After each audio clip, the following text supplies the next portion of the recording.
The first one I'm going to talk about is the Hallelujah Diet book. And the reason is Hallelujah Acres is the organization that was started by Dr. George Malcolmus. And he was diagnosed with cancer about 35 years ago, and he healed himself by, eating produce and avoiding, some products. There was an evangelist named Lester Roloff who was well before his time, who taught him a lot of the information. And so the Hallelujah Diet book is actually updated. This one was written I think 3 or 4 years ago. It's kind of cool. One of the pages in it has my story. I think it's on like 60 some or something. But it's kind of neat to have that. So I thought what I would do just real quick is I would share with you, what is the prescribed Hallelujah Diet? And I'll tell you that the Hallelujah Diet today is not exactly the same as what it was back when I started it. And that might seem kind of odd. And you're like, well, if it's the truth, doesn't the truth always stay the same? Like, well, yeah, but first of all, we live in a sinful, fallen world that is changing and is full of toxicity. And second of all, Hallelujah Acres doesn't know everything. And they wouldn't say they do. But they're really good at what they do know, and they're learning more and more every single year. And they have the Hallelujah Foundation that has a full-time scientist who is incredibly talented, who's doing research on different things and helping out with different things and continuing to learn. So if you look at page 145 in the Hallelujah Diet book, it talks about, okay, well, what is the Hallelujah Diet? And fundamentally, they prescribe 85% raw, so 85% raw vegan. So if you look at the food continuum, it's going to be kind of towards the upper end of the vegan, moving towards the raw vegan section. That's really the area that they recommend that you live in. So for breakfast, they recommend a really light, breakfast. I'll just take a second here to do a little pitch. I do this thing called Eating with Jerrod. How many people in here are on Facebook? Yeah, if you're on Facebook, look me up and you can befriend me. If you're not on Facebook and you have an email address, jump on there, search for my name, and there's this thing called Eating with Jerrod. And what I do on there is I post what I eat every single day. I just post on there. I'll tell you what I eat. No matter what it is, I'll tell you what it is. And so you can go on there and you look and you're like, hey man, what's he doing eating peanuts, or what's he doing eating this, or whatever, I'm not perfect, but I'll tell you what I do on there, and I want that to be an encouragement to you so that you can realize, wow, maybe I could do this too. And you can also ask questions and that sort of thing, and it's just a really good forum. So first thing in the morning, breakfast is a time for your body to basically rev up its digestive system. Breakfast stands for breaking the fast. Okay, you've fasted overnight, and breakfast should be very light. It should be a juice. What they recommend is Barley Max. And somebody asked me earlier if I was going to talk about any of the products. I hope you know we don't have those products back there because we want you to buy them necessarily. We have them there because every time we do these events, if we don't have them, people are like, well, we can't get any Barley Max, we can't get this, we can't. So we get that because there is a lot of people that really want it, and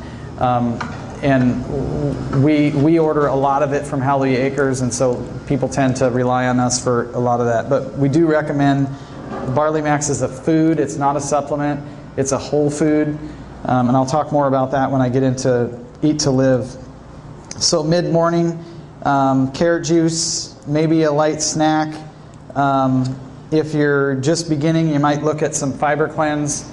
I wouldn't use more than 1 bottle per person of the Fiber Cleanse if you want to get your digestive system cleaned out. It's got some herbs and different things in it that will help you, through that process. I can't talk to you right now. I need you guys to quit interrupting me, okay?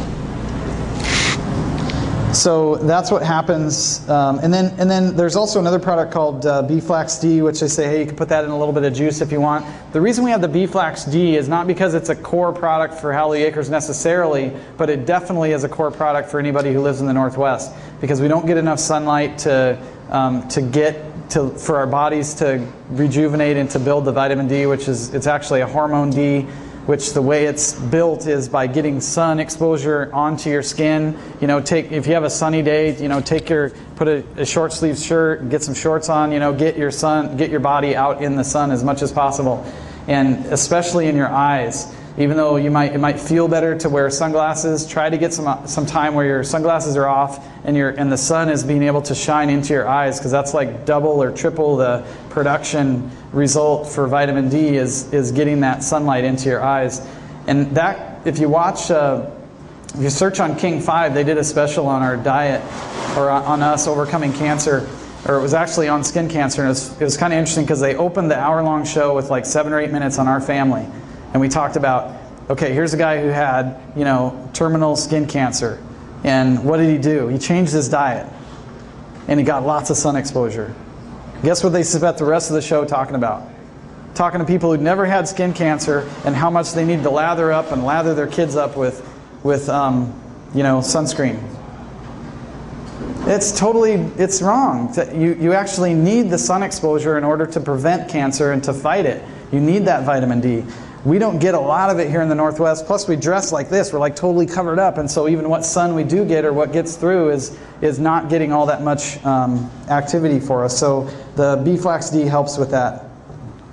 So that would be kind of a mid-morning snack, a juice, which, by the way, thank you to Diane and Miranda, who both work in my office. We have a juicer and a Vitamix at our office, and they make carrot juice every couple days, and because Nikki's got 3 kids and 19 million other things, running Fredgies and all kinds of stuff going on. So thank you for doing that and keeping me juiced up. Lunch. What Hallelujah Acres recommends is that you limit your cooked food to 15%, and that would happen either after the lunch meal or the dinner meal. And so, you know, maybe lunch is like a big tossed green salad or something like that. And then maybe you'd have a little bit of, you know, stir-fried veggies or baked potatoes or squash or, you know, or something like that as a cooked food if you want to after that. You can do smoothies. You can do veggie smoothies, green smoothies. You can do fruit smoothies, you know, all that kind of stuff. And then dinner is really, and then there's a mid-afternoon snack. You can do like, you know, trail mix and nuts and you know, different types of vegan cookies, and there's all kinds of raw treats you can make. There's just, it's amazing all the different things you can eat. And then dinner is kind of the same as lunch. You know, not necessarily exactly the same, but sort of that same thinking. And then an evening snack. You know, last night, I'm going to have Jeff Rogers come up here, but last night we made Vice Cream out of his book. He's a Seattle